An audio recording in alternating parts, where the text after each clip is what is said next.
All right. What's up, everybody? It is Tuesday night, and I've got two people in here. Three. Hopefully, the room will grow a little bit. We're up to five. It's moving. We've got six. We've got a thumbs up. Thank you, guys. So, it always takes a little bit of time, guys, for it to grow. Let's try to at least get a few people in here before I start talking. I could probably just yap about other things. All right, we've got 12. What's up, everybody? What's up, Chop? How's it going? Brian Peterson here. Teach Me Grappling. So, as you guys probably already know, I did not do a video tonight. So, you guys get to have a little chat.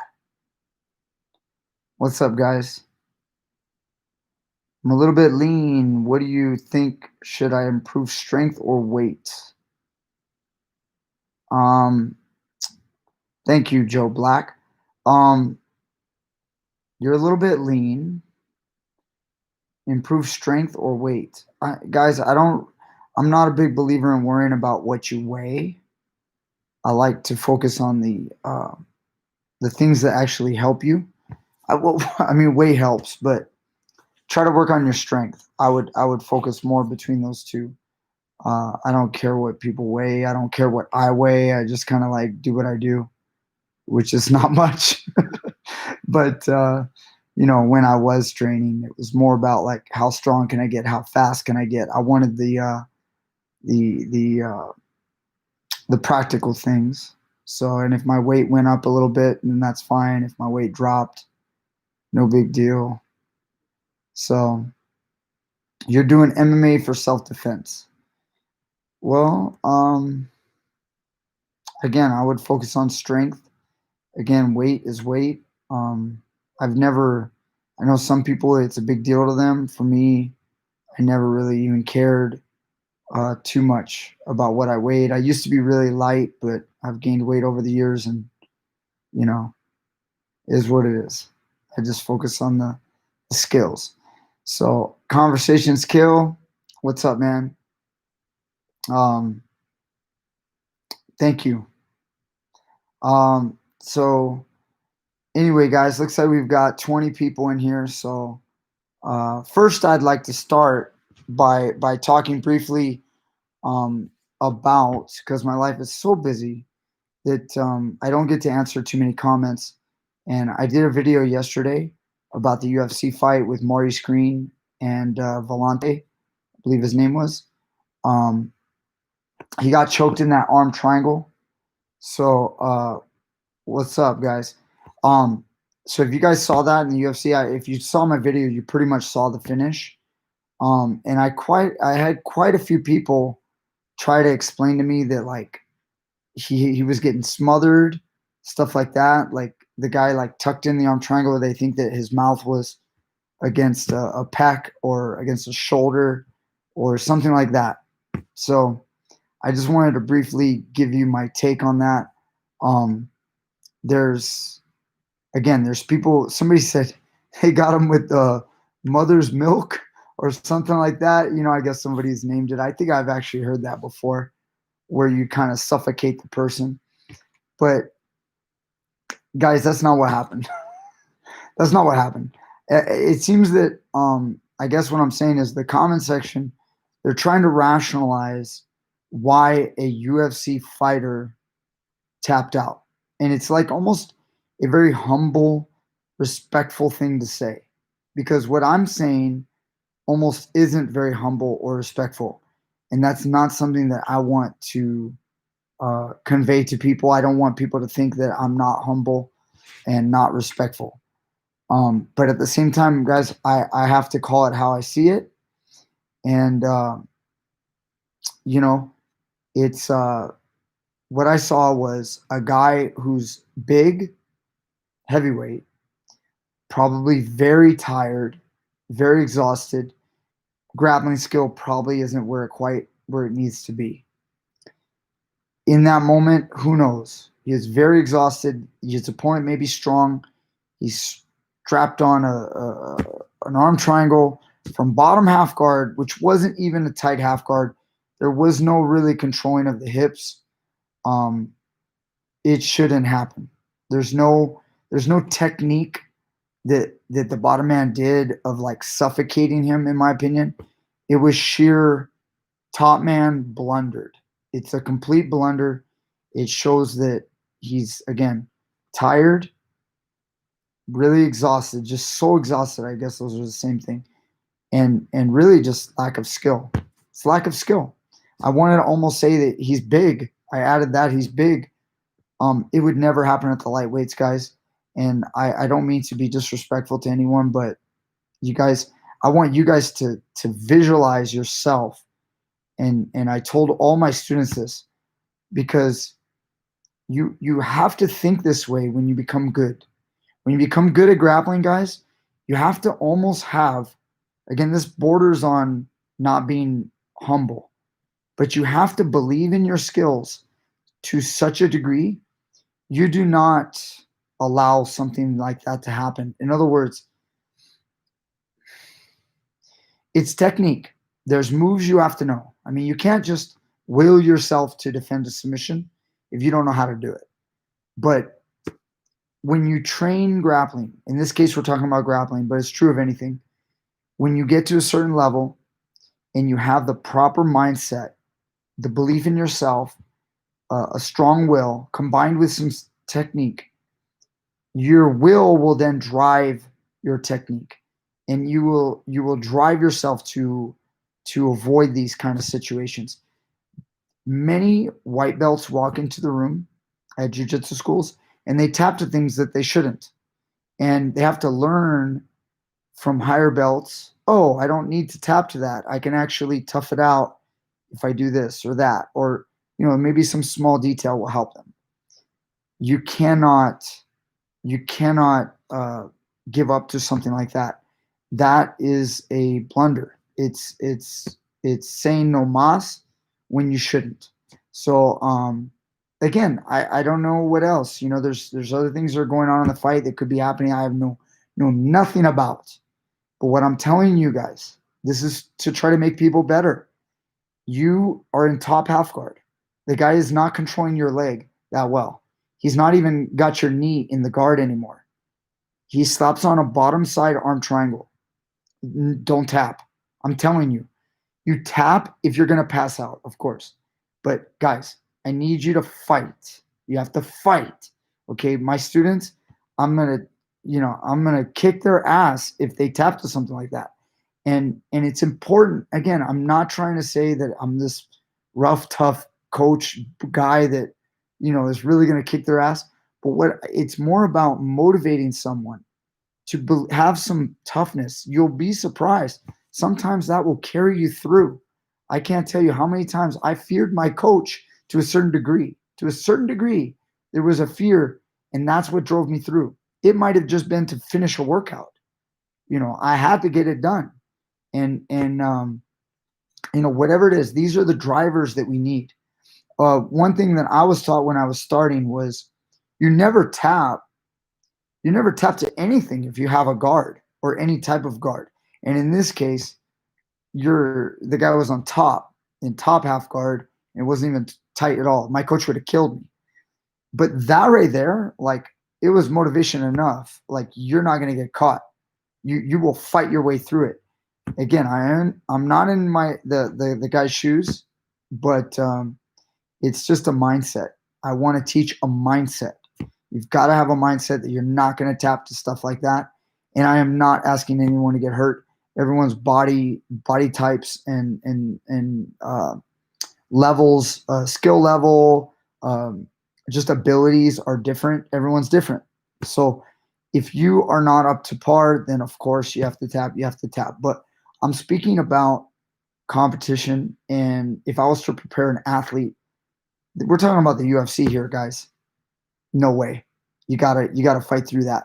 That should not happen.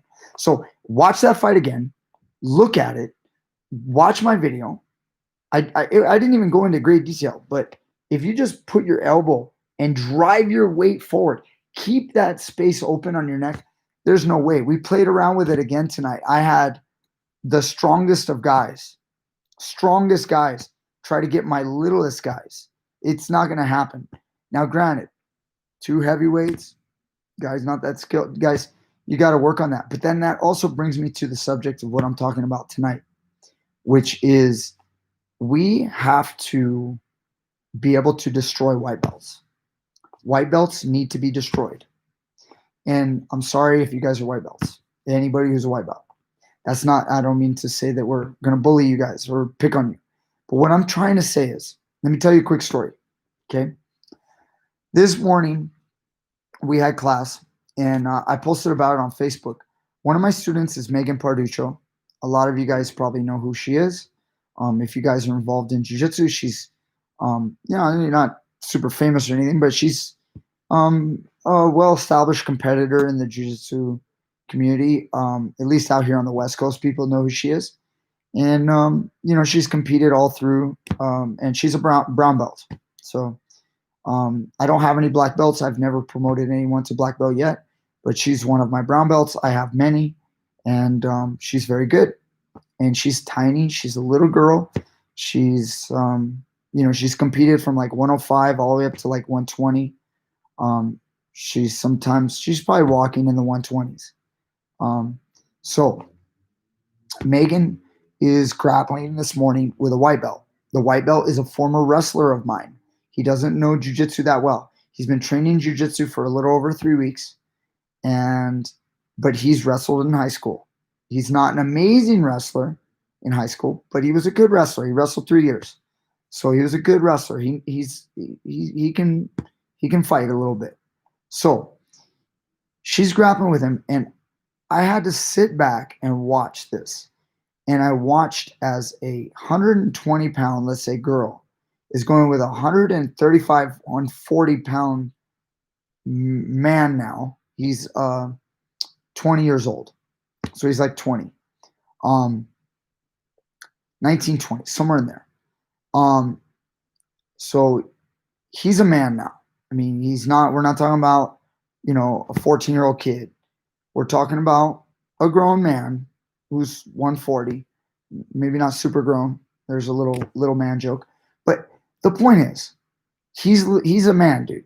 And he knows how to wrestle a little bit. He doesn't know all the submissions. He's been training for 3 weeks. He can pull off some arm bars. He's tapped a few people already in 3 weeks. But now he's going with a brown belt, female, who weighs, let's say, 15, 20 pounds lighter than him. And what happens? I just watched over and over. He's getting, kind of like beat quite a bit. He's getting submitted over and over and over. And, this happened the first time they rolled, I think the night before. And then I watched it again in the morning. And I'm watching it and I'm thinking about this. And I'm going, you know what? You have to be able to do this. Like, everyone should be able to do this. This is, like super important for anybody out there. If you're a blue belt, purple belt, brown belt, or black belt, obviously black belts and brown belts also. But the point is, if you're a higher belt, what can you do to a white belt? I want to know. If you weigh 150 pounds and you're a purple belt, and if a 200-pound white belt who's been training for 3 weeks, has a little bit of wrestling experience, wrestled 3 years in high school, when that white belt comes in the room, he's been training for 3 weeks, you're a purple belt. This guy, he outweighs you by 40, 50 pounds. What do you do to him? And now, I hope I don't make anybody feel bad, but I'm just being honest. So if you are not picking him apart, I want you to think about this. He's a white belt. He doesn't know jiu-jitsu yet. He doesn't know all the submissions. He needs to get tapped out. You have to beat him. Now, here's the point I was trying to make in my post on Facebook this morning. Most people love to talk about who they win against, and that is the determining factor of how skilled you are. So, for example, so and so is a black belt. He went with a world champion black belt. He submitted the world champion black belt with a triangle in 8 minutes, 30 seconds. And therefore, he's very good because he just submitted a world champion black belt. That says a lot, guys. It says a lot. It's beautiful. But what I thought about today, I thought about this idea that, you know what really matters when it comes to self-defense is what can you do to a white belt? Because if you know how to get out of an omoplata, think about this. If you know how to roll out of an omoplata or counter some crazy Kimura attack and reverse it and take their back and then berimbolo and then get to an E-bar or the honey hole and heel hook them, that's great. I love doing that stuff. But you know what? White belts don't do that. In the street, in a real fight, you're going to have to deal with what a white belt is. Okay? People in the street are going to move like white belts. They're going to do things like stick their forearm right in your neck and try to choke you with it, let alone the striking part. But let's just talk about grappling part. They're going to make mistakes and try to stick their limbs out. And so what I want to know is, and you might say, oh, coach, I kill them. I kill all the white belts. And that's great. But you know what? There's some people out there. And I know that someone probably in this little chat room right now, can probably agree with me on this. There's some people out there that go, man, this white belt comes in. He had a year or two of wrestling experience. And you know what? Dude, he roughed me up. He started cranking on my neck. I started to struggle a little bit. Man, we had to roll for 5 minutes. I finally caught him because he finally wore himself out. And here's what I want to say to that.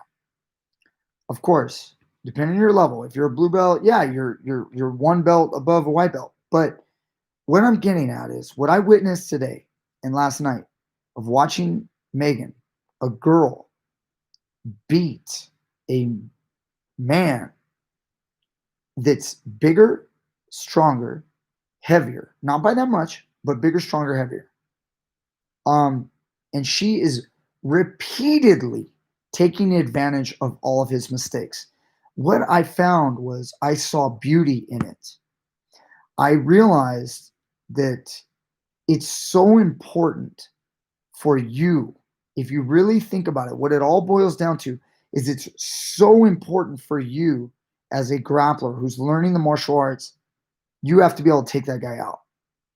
And there's no excuses, guys. I'm being tough on you. There's no excuses. No, oh, well, he was strong and he had to hold me for 4 minutes. And then guys, look, when a white belt walks in your room and that guy lays on you and cranks your neck for 4.5 minutes, he gets tired and then you finally sneak out, take his back and choke him once or armbar him once. You know what that guy thinks? And you know what? He's partly right. In a real fight, that guy, he might have been going apeshit on you. And if that guy goes apeshit, maybe he'd expose himself more and you would catch him. But you know what else? Those punches might get to you. Okay? The old saying of, throw one punch, the guy drops every belt level, every punch, you go down a belt. You've still got to take advantage of these guys. And this is the essence of jiu-jitsu or the martial arts. It's the essence. I really don't care what you can do against a black belt or another brown, or if you're a purple belt, what you do with another purple belt. You guys have a good roll, smooth roll. You slap hands, fist bump. You get a good roll. You avoid his triangle. He avoided your omoplata. He went for a leg lock, countered, and took the back. And then the time ran out. Guys, that's great. But you know what? What can you do to a white belt? And specifically, one that's bigger and stronger than you. That is super important. It may seem like so easy because some of you guys probably beat up that guy. That's great. But let's not miss this. This is everyone's goal, first and foremost. Because out on the street, you're going to have to deal with that. You're going to have to deal with that crazy dude that just is wrenching on your neck. So if you don't know how to protect your neck, you got a flaw in your jiu-jitsu, you got to fix it. And so I teach fancy bullshit all the time, guys. I'm doing it all the time, but I'm just here right now and I'm kind of like bringing it back, right? Bringing it back to jujitsu, the basics, the self-defense a little bit. And you guys got to know how to protect yourself. And that's what I would want for everyone, because you know what? These are the attainable goals. You know, we're not all, we're not going to take on Damian Maia or Gordon Ryan or Gary Tonin and submit them or even survive, right? Like a lot of us, that's just not a realistic goal. Roger Gacy is going to kick all of our asses. So, but the goal of like being able to 99% of the dudes out there are not going to know that much. And you've got to take advantage of them.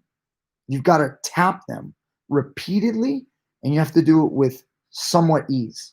In other words, you cannot waste all your energy. And this is what I witnessed this morning. I watched as this 120-pound woman could just, obviously, there's no strikes being thrown. It's just jujitsu. It's just grappling. But the guy is not willingly tapping. He's trying to get out of this shit. And he can't. He's drowning. He's constantly getting armbarred. And I'm talking like 10 submissions in 5 minutes. It's pretty much taking candy from a baby. And that really, truly showed the skill level. It showed the martial arts. It showed the beautiful part of the art. That the weaker, the smaller, with skill and technique, could overcome size and strength. And I was kind of lost in the beauty of it. And the beauty of it was amazing. So I'm so proud. And then at the same time, I want to be proud of you guys. So, I get a lot of messages from people and they're like, hey, I feel like I'm one of your students because I watch all of your videos and they help me so much. So guys, look, if you feel that way, and sometimes I feel that way a little bit because some of you guys, I actually meet you guys come to the school. Some people travel from out of the country, across the country, and I get to meet people from all over the world due to this YouTube channel, which is amazing. I want you guys to do it. I want you guys to take that white belt and take them out and tap them out. And obviously not just a guy who's smaller than you, but somebody who's bigger and stronger than you. Somebody who's bigger and stronger, take them, exploit the weakness. Don't just show me that you can get out of an omoplata. Dude, the guy in the street's not going to get you in an omoplata.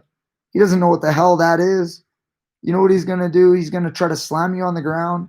And even if he's bigger and stronger than you and you can't take him down, that's a weakness. You got to work on that. But if, say, he gets on top of you, you can't let him maul you. You got to get him in your guard. You got to start working those moves. You got to start moving your hips out. You got to start protecting your neck. You got to make sure you're not going to get slammed. You got to make sure that you get those angles right away and you take advantage of them in the first 30 seconds, in the first minute. You got to exploit their weaknesses. And if they're not making too many mistakes, you got to force them to make mistakes. You have to attack them. Defense is so important in grappling. Defense is so important. But let me tell you, in the street, you need defense and you need to get to offense right away so that we can have the best defense, good offense. If you're on them, you attack somebody, first 10 seconds, boom, they expose their arm bar, it's over. I'm sure you guys have seen that street fight happened a couple years ago, maybe several years now.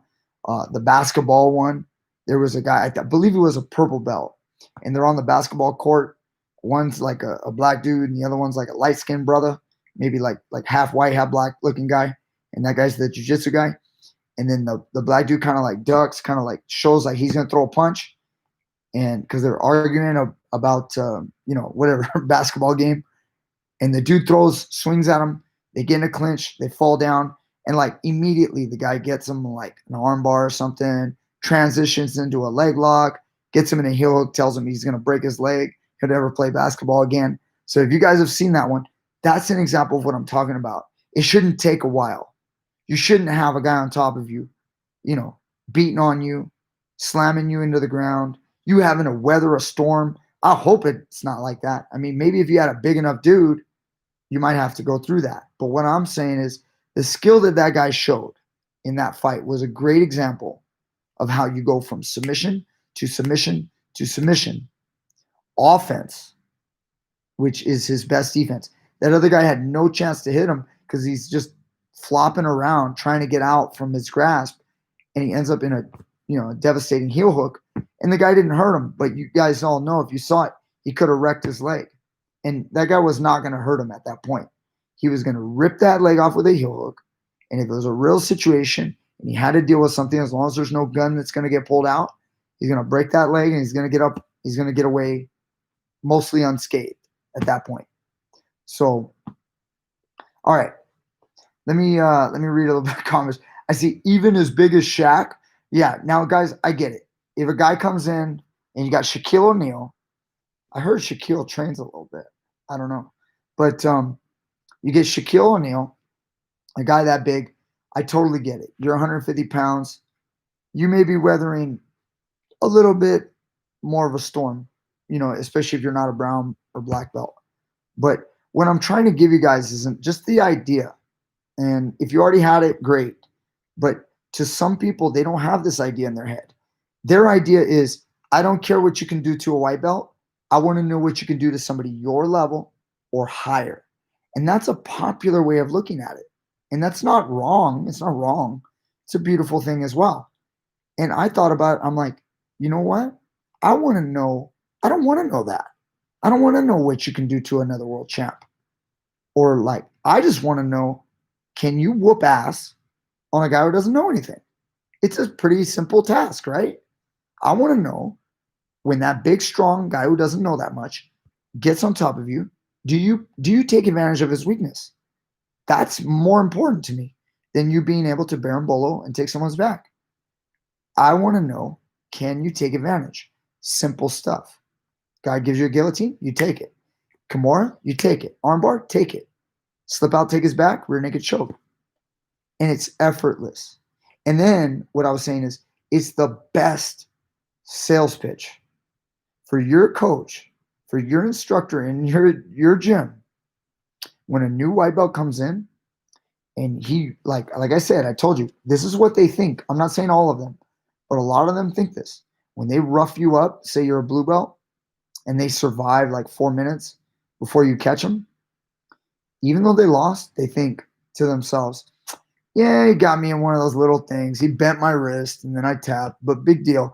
If I was fighting that dude, I would have killed him. A lot of them think that. If you want to make your coach happy, the best sales pitch for your coach is that new white belt comes in. He's 200 pounds. He goes with the 150 pounder, blue, purple, brown, black, whatever. Doesn't matter. Colored belt, let's just say. I mean, white belt, even better. But he throws him, and the 200 pounder goes with a 150 pounder. He feels that he's stronger. In the first moment he grabs you, he goes, I'm stronger. And then the next thing you know, he taps. He goes, oh, that was interesting. Let me try again. They all want to try again, just like the old Gracie in action tapes. He grabs you again real tight, starts making his moves. Maybe I just got to be a little stronger, a little faster. Next thing you know, he's tapping again. He's tapping again. He's tapping again. By the fourth, fifth tap, and then the round ends, you know what that guy does? That guy goes, down. You're someone not to be messed with. And he automatically has a great respect for you. There's no other way. He has to have respect at that point. You tap that dude 5 times in 5 minutes or more, more than 5 times you tap him, he's going to have respect. And you know what? As long as you're a cool guy, you didn't rip him apart and hurt him. I'm not talking about hurting anybody. I'm talking about tapping him. I'm talking about wrecking him with your technique. You know what? That guy's going to sign up. He's going to be blown away. His wheels are going to be turning. He's going home. He's going, dude, I cannot believe that guy kept choking me. I just don't get it. And he's going to go back. He's going to do some research. He's going to show up the next day, and he's going to go, man, I got to do this. I got to have this power. It's the best sales pitch there is. It's incredible. So guys, tap those white belts. All right. Okay, let's see what I got. I'm going to try to scroll back a little bit if I can see stuff that's related to the subject. Guys, I know normally I try to like just answer questions in a row, but like let's try to stay on the subject just a little bit. I think I got out what I wanted to say. But because of you, Xavier says, I win grappling bets against much larger friends and colleagues. I've made hundreds. You are my favorite YouTuber. Okay. Oh, this is the fight in the UFC. To be fair, his opponent was kind of whooping his ass the whole fight. He had moments, but he was outmatched. He probably was just ready to be out of there. Yep, chop, probably. Definitely, because he kind of just blundered and gave up. That's what I'm saying. What is, in other words, he lost his will. It was up here, guys. It was gone. It was there, and then it wasn't there. And that's something I saw. I didn't even watch the whole fight. All I saw was that. What you guys saw in the video, that was me seeing it. And I'm like, shouldn't be tapping to that. So he obviously, the switch changed, and he wanted a reason to get out of there. What is the secret behind Marcelo toying big people of the same black belt, especially when he tapped Rico Rodriguez? Varun. Guys, there's levels to the game. I like to compare it to chess. I'm not 100% sure on this. So if you guys are chess fanatics, I used to be more of a chess fanatic, but I believe you go like, you got like D level, C level, B level, A level. As far as I know, I think I got, no. They do ratings. I'm sorry. Maybe I'm right about that with the DC. I don't know. But you got ratings, right? And then the number goes up higher, and the higher your number, the more your rating. Now, I think once you reach like an expert level, like an A level or expert level, I think you're like around like 2000 or whatever. And then I could be wrong on that. And then like either way, so if I'm wrong, you get what I mean. And then you kind of reach a master level. And then you got like master, and you got like international master, and then you reach grandmaster. And then a lot of people would say Gary Kasparov at the time, like right now you got like Norwegian, or I could be screwing it up. Sweet. I think he's from Norway. I'm forgetting his name. Magnus Carlsen.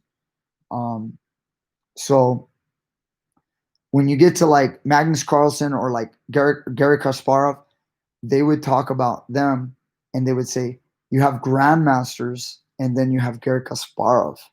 So even grandmasters. So honestly, in my opinion, guys, chess is a very complicated game. So is jiu-jitsu. They have a lot of similarities. They are not the same, but they do have a lot of similarities. And the way I like to think of it, a master, international master, and grandmaster, somewhere in that range is a black belt. Like a black belt is kind of like, that's our, even though chess, you could argue, is more diverse. You have, like, there's so many people that play chess, it's ridiculous in the world. But what I'm saying is like somewhere around that, like that, let's call that black belt. And so like an academy black belt, a guy who's just in a black belt in a regular academy, he's a good guy. He's super legit. I'm not saying he's not legit, but if he were to fight in competition with his belt level at black belt, he may not do that well, and he probably would get tapped at the world level. Well, that's another notch, right? So you got like, that's why people say academy black belt. Then you got like competition black belt, and then after competition black belt, you got like top 3 in the world, and then you know these guys are like journeymen, the competition black belts, and then you got like top 3 in the world, those kind of level guys. And then occasionally you get that guy who's like, man, he's not just first in the world, but he's like, dude, he reigns king for like years, and he's just, kills it. Well, that's Marcelo Garcia. Guys, if you didn't know, that's him. So I know I was long-winded on that, but you're asking about how he does that. Dude, he's that damn good. I watch Marcelo Garcia. I'm in awe. I definitely think that he's not the greatest at everything, but I think overall his game, he puts shit together like just amazing. And there's other guys that good too, that I love. I mean, I think Rafa Mendes, I think Cobrinha, I think there's so many I could name. Obviously the Gary Tonins, the Gordon Ryans, they're incredible. They're and a little different style. Maybe they're not positional players as much. I think Gary Tonins, maybe not. I wouldn't call him a positional player, but I'm not saying he can't play position. But I think he loves to get after it, and I love that about him. I think jiu-jitsu is better with those guys. Even though a guy like JT Torres, who's more of a positional player, not saying he can't submit you, he's a crazy submission expert too, but he's probably got the better blend when it comes to the sport. JT Torres does. You know, he doesn't take as much risk as Gary Tonin does. So anyway, kind of going off on a little tangent like I always do. So let me move on. Coach, you look tired and dehydrated. Okay, let me get a little sip.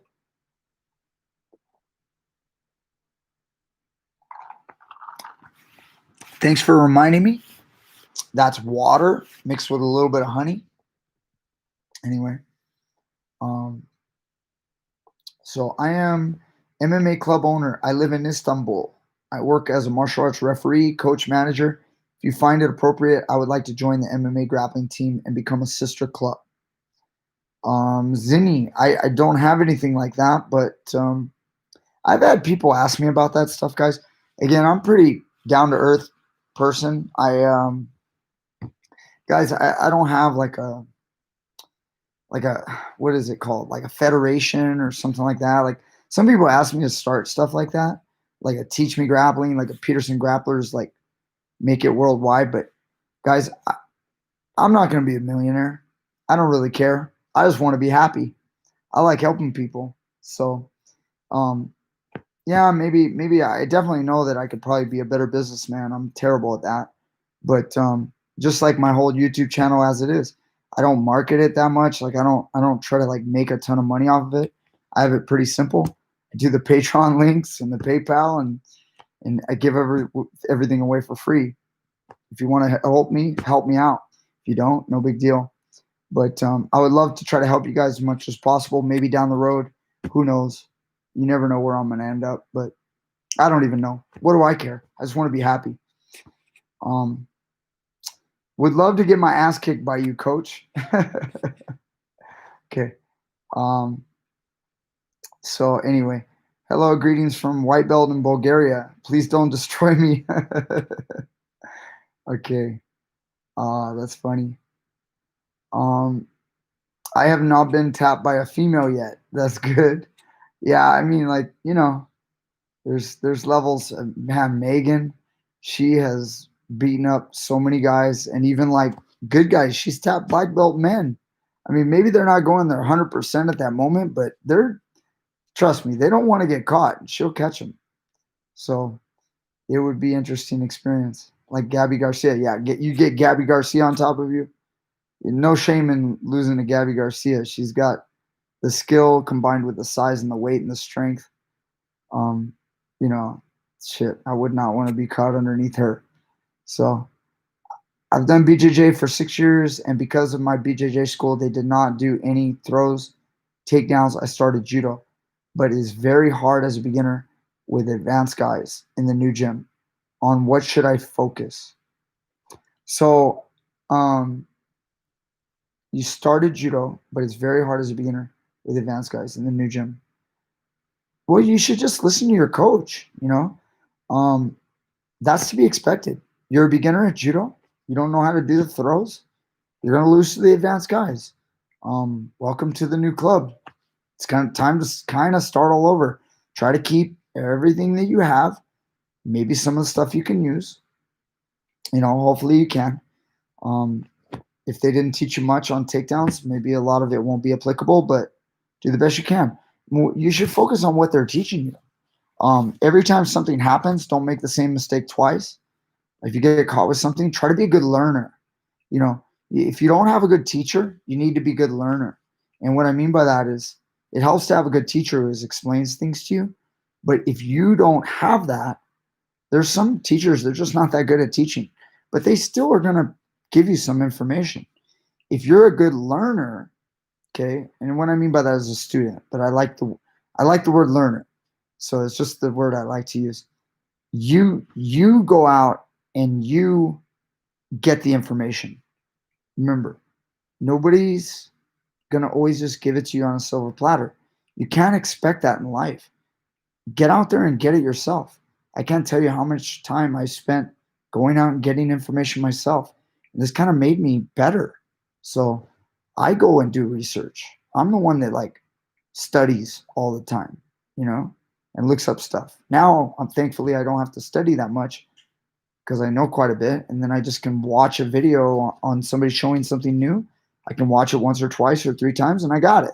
I'm not saying I can pull it off in live situations, but I'm not going to forget it, and I can just go to the gym, practice it a couple times, and next thing you know, I'm tapping out that white belt, that big, strong white belt with it. So anyway, I get the "you are too strong" excuse about 5 times a day in BJJ. Yeah, yeah, guys, and it's that excuse of "you're too strong." It doesn't help us that much. I get it when it's a joke. I get it when on occasion you just got a compliment and it's a true compliment. But let's be honest. When you say you're just too strong, are you really saying that? If you are the person who goes, "You're too strong, you're just too strong," are you really telling them that they're too strong? Are you what you're really saying is I'm not you don't want to admit it, but what you're saying is I'm not good enough to beat you, and your strength overcomes my technique. That's what you're saying. See, when I tell somebody you're strong, I'm literally saying you're fucking strong. Like you're grabbing me, and I'm like, dude, I'm very impressed by your strength. But in no way do I ever say to someone, "Oh, you're just strong. That's why I lost." In other words, excuse why I couldn't catch you or why I lost. We got to get out of that business. Guys, don't do that. Don't be that guy. The whole point is in the grand scheme, we need to be overcoming strength and technique. Look, I don't tap everybody, but you know what I do when I'm done? When I roll with somebody, if I don't tap, Anton, I got Anton in the room. If you guys know Anton, big wrestler. He's like 200 pounds. Guy's a freaking tank. He's learning jujitsu and the more he learns, he's been training like 4 or 5 months. Dude, he's hard to tap. I can't tap that guy in 5 minutes anymore. The guy's freaking 200 pounds, college level wrestler. And I'm not going to tap that guy. Dude, the guy, we're not just talking about a little high school wrestler. We're talking about a really good wrestler. And now he knows some jiu-jitsu. He's got 4 or 5 months. What am I going to do? I'm 150 pounds. He's got 50 pounds on me with all of his skill in wrestling. I can't just catch him. But if I wear his ass out 5, 10 minutes, then maybe I could wear him out. Or he might still make a mistake. Every once in a while, still make a rookie mistake. But those are few and far between. He's not going to be making those rookie mistakes anymore. He's a killer. But I still don't go, "Oh, you're too strong. That's why I don't get you." No excuses. My goal, when I'm done, I can't tap him. I say to myself, I'm thinking about it, going, how can I beat this guy? How can I beat him next time? Make it easier. How can I didn't catch him. I almost did. But you know what? Maybe I need to go to this technique or that technique, or maybe I need to deal with the situation a little bit better because he pulled out of my armbar. Maybe I did something wrong and I allowed the strong guy to pull his arm out. Don't say he's strong. Figure out how to get around it. That's what we need to do. That's the whole attitude. I got to do that instead of complaining. All right. What's next? Don't do judo. It doesn't translate well into BJJ or MMA wrestling much better. Ninad. Yeah, I mean, like I would kind of agree with that because I come from wrestling, but I still don't like to hate on judo. I like judo too. But in some ways, judo is better than wrestling. In some ways, I was watching. I'll tell you this story. Quick story. I was watching. Have you guys seen this like Japanese martial art contest where they don't let you grapple on the ground for longer than 15 seconds? I forget what it was called. I watched it the other night, and it's kind of like MMA. They wear the cut off sleeves gi. They look like Ryu and Ken from Street Fighter, and I think they call it like a goji or whatever. Anyway, I can't remember, but so you can do some judo. Dude, some judo guys would do great with that because they got the jacket and they got MMA gloves, but they don't let you grapple on the ground very long. But that's kind of fits more of a judo style. Now I know that that's not as realistic a style, sport style like MMA is. I think MMA is a little more realistic, but what it does bring in some realism. They have a jacket on, so I think judo guys actually might be able to do really well in that because they can get it if they can not be afraid of punches and they can throw some shots and get in a clinch and boom. A lot of those guys weren't skilled with their grappling that much. They'll get slammed and thrown, and then you can also win by pushing the guy outside the area like 3 times. Weird style. It was kind of exciting, but anyway, I'm just mentioning that it's stuff like that that makes me respect judo because in judo, a lot of times you're practicing, not like in wrestling where it's more wrestling's a little more sportive for mats, and I like that judo kind of like uh, addresses a little bit more of the street situation, a little bit more upright stance. Of course, the grabbing of clothing, which can happen on the street, and then, like I said, the upright stance and the learning how to throw someone onto their back and not always trying to get on the ground and wrestle. Um, I'm saying this as a grappler, guys. I want you guys to know I'm not a guy who thinks that grappling is everything. I think it's one part of the martial arts. I think it's a pretty large part of the martial arts, and I think it's very important. It's what I do, and it's what I'm best at. But I definitely I like striking too, and um, I like all the grappling arts. Anyway, why are leg locks low percentage in MMA? I feel like only elite leg lockers have consistent success with it. Yes. Uh, they're low percentage in MMA because they're kind of highly technical. Um, when you practice leg locks, when you first start, when you get some white belts and blue belts and they're practicing their leg locks, they might catch a guy who knows nothing. But remember, an MMA fighter, he's a hard worker. If you want to fight in a cage, you're a hard worker. So you're going to do your homework a lot of times. I'm not saying every MMA fighter is really good because there's bad ones, but if you're tough enough to get in a cage, you're tough enough to go into a jiu-jitsu class, try some of that, and go into kickboxing class, try some of that. Let's get some wrestlers, try some of that. And what that means is you're not getting a lot of just puds. You're not getting guys that you could just kick the shit out of. They're reasonably tough guys. In other words, on average, MMA has tougher dudes than jiu-jitsu does. On average. Remember, there's tough dudes in jiu-jitsu, for sure. But come on, let's be honest. The MMA guys are going to be tougher because they're guys that are willing to get in a cage. They're willing to take shots. Just on average, they are tougher than jiu-jitsu guys in the community. Now, when you first start learning leg locks, you can catch the white belt who knows nothing, like what I was saying earlier.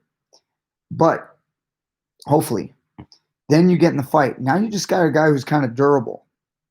You're going for a leg lock. Where are you? You end up on the bottom. You're pulling on the guy's leg. He's tough. He doesn't want to tap. He stands up. He puts some weight on his leg. He starts now throwing punches. It's low percentage, guys. It just is. Now, when you're Ryan Hall, it's not that low percentage anymore because he reached an elite level. But when all things are equal, if I took 2 blue belts and they're going to fight in the cage, they're both about equal. They're not going to leg lock each other, guys. The majority of the time, they're not going to leg lock each other. The majority of MMA fights are going to be won with one guy getting on top of the other, throwing a couple punches, tiring his opponent out, passing the guard, eventually achieving side control and then the mount, pounding him out, and then winning like that. Or the guy gives an arm bar, gives his back, gets rear naked choked.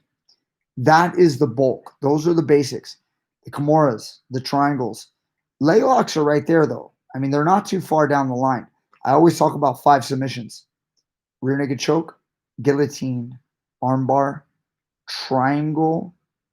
Did I say Kimura? Did I? Rear naked choke, guillotine, armbar, triangle, kimura. These really important. Gotta know these. I think they're the most important submissions, followed by arm triangle and variations of arm triangle. And it's arguable that arm triangle belongs in the top 5, but this is my list. Arm triangles followed, and that's DARS, anaconda, stuff like that. And then soon to follow, you reach your leg locks. Um, you know, that's my personal feeling of like what it is. So these top 5 matter more. In other words, you need to know more about guillotines than you need to know about leg locks. When it comes to leg locks, it's very, very easy to teach someone how to just get weight on their leg, stand up, and start throwing punches. And a lot of times it's going to be good enough to finish. And it's hard for people to finish you. So that's all I got to say. Now, when you're Ryan Hall, you're so far behind. That guy's light years ahead of you. So I don't give a shit what you do. You're fucked. So that's what I got to say about leg locks in MMA. If you want to reach a high level, you got to if you want to use them and be effective, you got to reach a high level. Similar to judo or stuff like that. Guys, Carl Persian, you guys remember that guy? Throwing people all over the cage? How do you think he does something like that? How come other judo guys, there's some, but how come you don't see a lot of Carl Persian style just getting launched? I mean, you see it from other great judo guys. You've got to reach a good level. You're not just going to like be like, oh, I did judo a couple years at a local club and I'm going to fight MMA and I'm going to throw everybody like Carl Persian. Like, you're not going to do that, most likely. Most likely. But I will say this, dude, blue belts all the time are double legging people in MMA fights. I'm not saying that the judo techniques are much, much harder, but in order to pull off those kind of throws, like what you saw Carl do, guys, in MMA and specifically in the UFC, he's got a very good high level. Dude, that guy can throw. And leg locks are kind of like that. You gotta get to a certain level, and then you can really make it work. Gary Tonin, forget about it. Forget about it. So anyway, time to switch schools. I guess somebody was talking about a school. They were having a bad experience, I think. So anyway, let's see. I'm hearing you guys talk back and forth. How big of a white belt do you think you can take in jiu-jitsu? How big of a white belt do you think you can take in jiu-jitsu? I don't know. If that's directed at me, guys, it doesn't matter the size. You can probably get the biggest man on the planet, and I will take care of him. If he's a white belt, obviously if he's a white belt reaching blue belt right there, and he's also 400 pounds of solid muscle, that guy might be difficult. I still think I will catch him. But again, I have a lot of confidence in my skills. So, and I think the proof is in the pudding. I think I can humbly say that because I've done it before.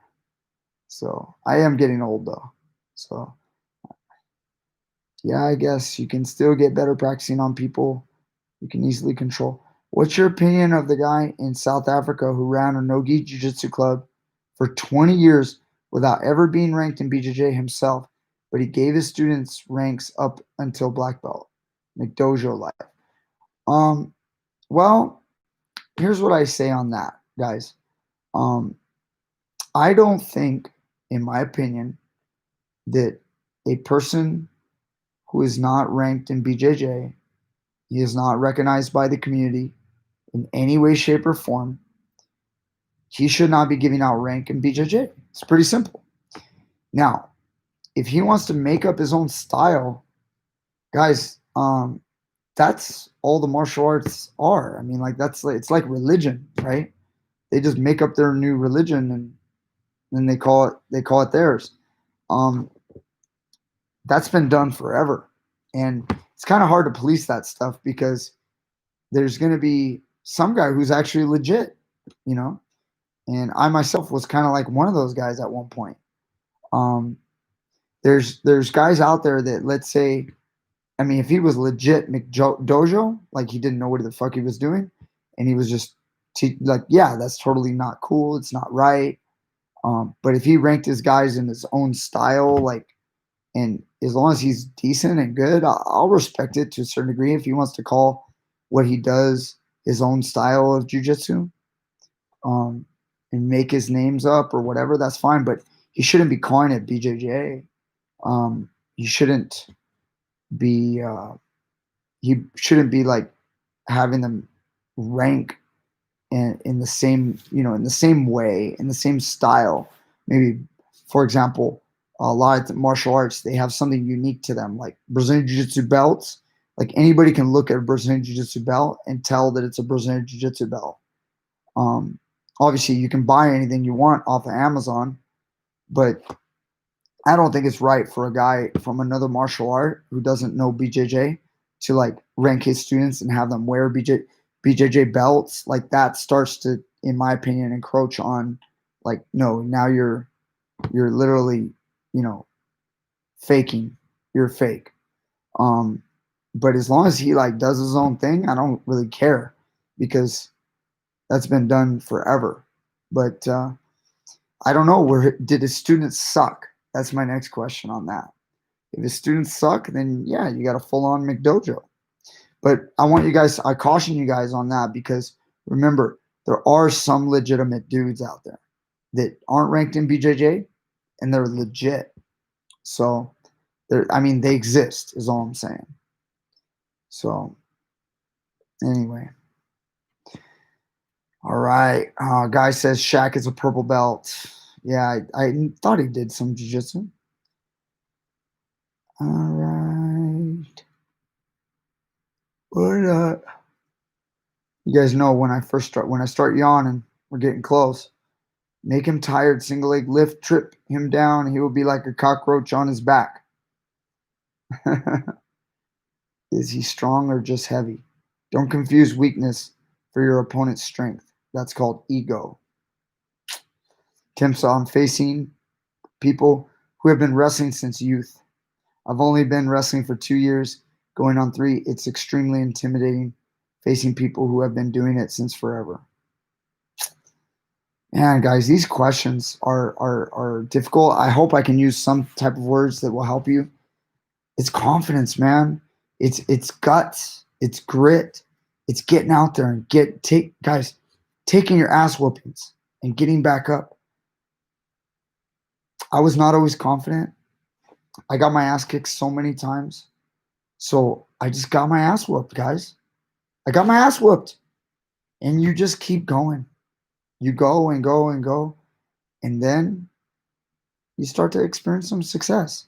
And then it builds and you build confidence and it keeps growing. And I'm not saying I'm confident 100% of the time, all the time. I'm not. We all get it. But I'll tell you this, because of my experience, 26 years, that fear or the lack of confidence, it doesn't enter very often. And when it does, I can talk myself up to the situation at hand. I can talk to myself and bring myself up and kick that idea out of my head. And that comes from experience of doing it over and over. So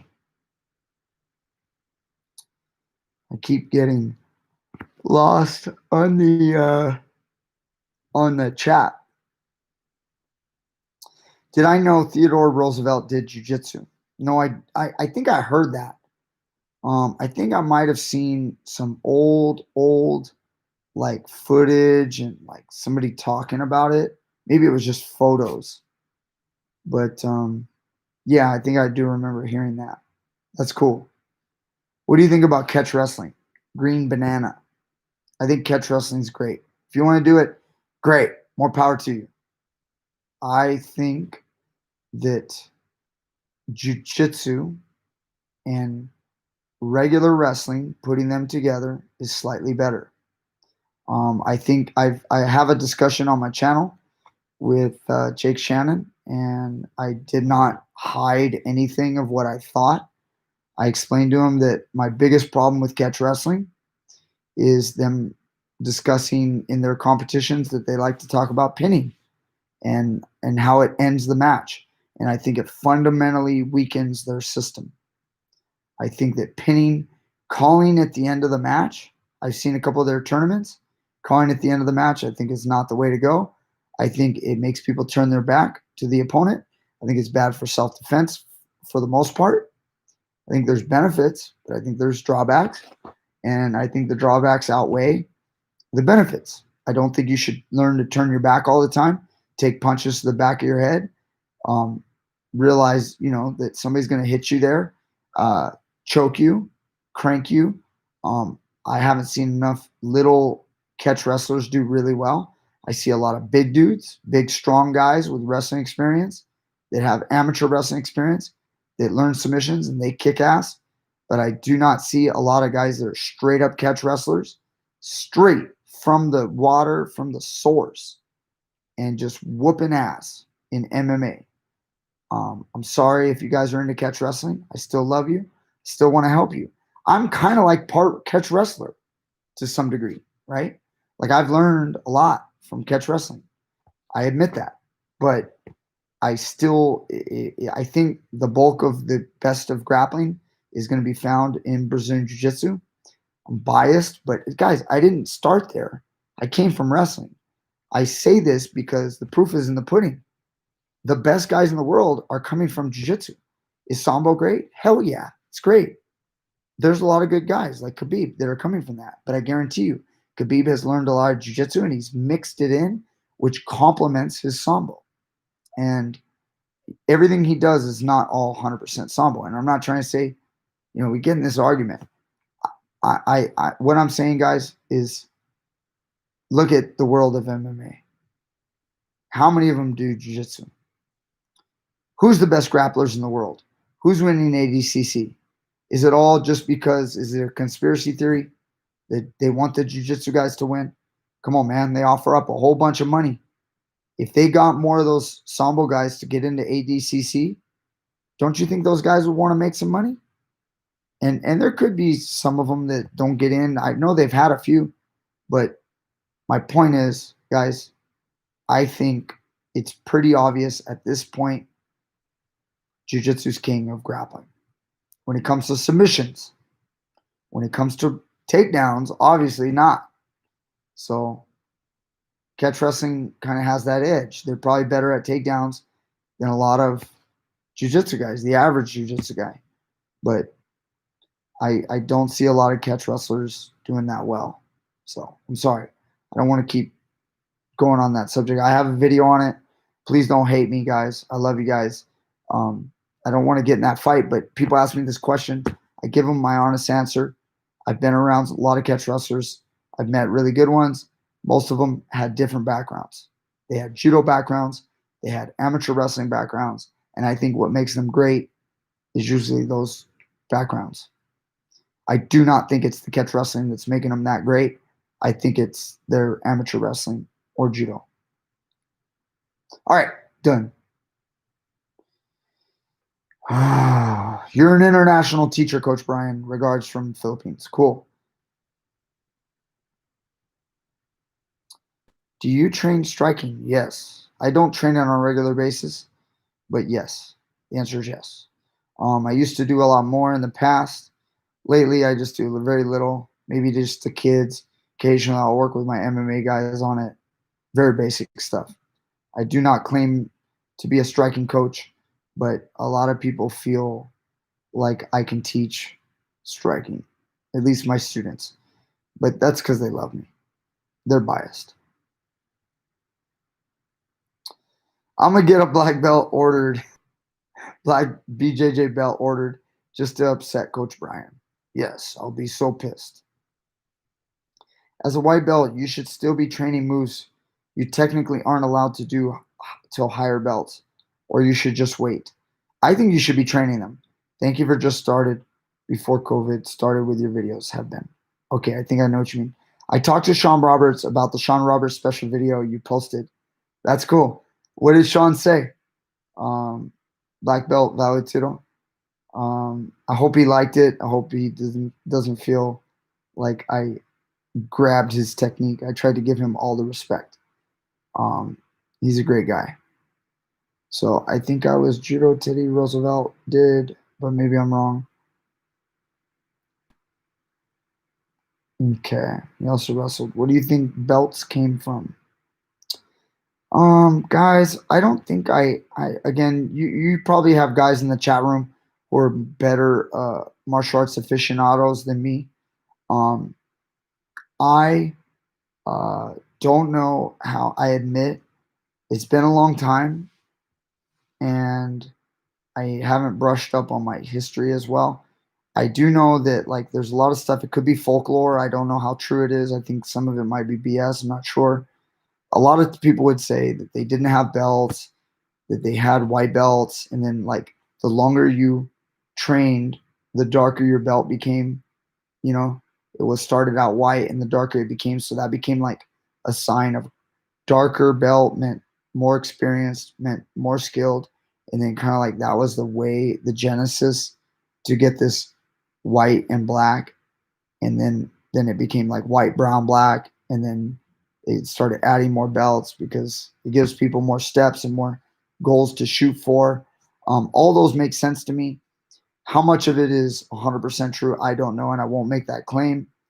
But all that makes sense to me. I'm happy with it. I definitely think that more colored belts were added. One, to give people more steps. Two, to make more money. I do think that that has happened in a lot of the martial arts, taekwondo, karate. I do believe that in judo, originally, or maybe not originally, but you judo guys can vouch for this. They really only have like white, brown, black, and I believe that they have other colored belts. They have them for the kids, but anyway, the point is adding more belts, like all these different colors in a lot of martial arts.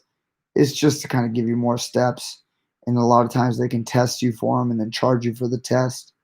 So obviously at my school, guys, I use the basic Brazilian Jiu-Jitsu belts. I use white, blue, purple, brown, and black for adults. When it came time when I was training children a lot in Jiu-Jitsu, which I'm not as much, train more of them in just wrestling, but I do a little bit. It used to be for kids, it was white, yellow, orange, green. So there was 4 belts for kids, white, yellow, orange, green. And then about 8 years ago, I want to say, about maybe 8 years ago, they brought in the gray belt. So now kids have 5 belts. They go white, gray, yellow, orange, green. And then what they did is they stuck in between belts. They got like they got the stripes on the belts, like the gray belt with a black stripe, gray belt with a white stripe, and all this. They stuck in all these belts so that you could like literally test a kid or give him the steps every 3 to 4 weeks, and he gets a new belt and he's super happy, like karate school. And it's just I never followed it, guys. For a long time I fought the gray belt. I would take my kids to tournaments, and if you were a white belt, you're a white belt. If you're a yellow belt, you're a yellow belt. I just didn't even give out a gray belt, because in the beginning, the tournaments, they would put gray belts and send them into the white belt division, or they would move them up to yellow, and people never felt like it was fair. So if gray belts were going into yellow, they felt like they weren't up to that level, and then we would all complain because if you threw a gray belt into a white belt division, it was like, hey, this guy's a higher level than a white belt. You can't do that. In the beginning, a lot of tournaments, they just didn't have enough. Now there's enough. So they have full divisions for white, gray, yellow, orange, green. So I finally went along with it, but I still will not do the stripes in between. I do straight 5 belts for kids. That's it. I might give you stripes. That's it. Maybe 4 stripes on your belt, and that's it. I'm not doing the in-between belts. I never followed it. And if people want to go, hey, you're not following the system, I tell them, hey, I'm from an older system because when I was there, it wasn't that. It was white, yellow, orange, green. There's no there's no gray belt. So I follow it now. I've accepted the gray belt, but no in between belts for me. Anyway, I'm too old for that shit. Love you guys. Guys, I'm over an hour now. Hope you enjoyed me just talking about shit. Thank you guys so much for all your support. I really appreciate you guys again. Thank you so much. We got like 42 people in here right now. I think at the most we might have had 50 at one point or something like that. Thank you guys. I'm reading your comments for sure. Guys, I didn't do a video tonight, so that's why I'm here. So I want to make sure I'm always giving to you guys. Again, guys, thank you to all the people that are sponsoring this channel through Patreon, that are contributing. You guys in there in the chat room, or just that are going to watch this later.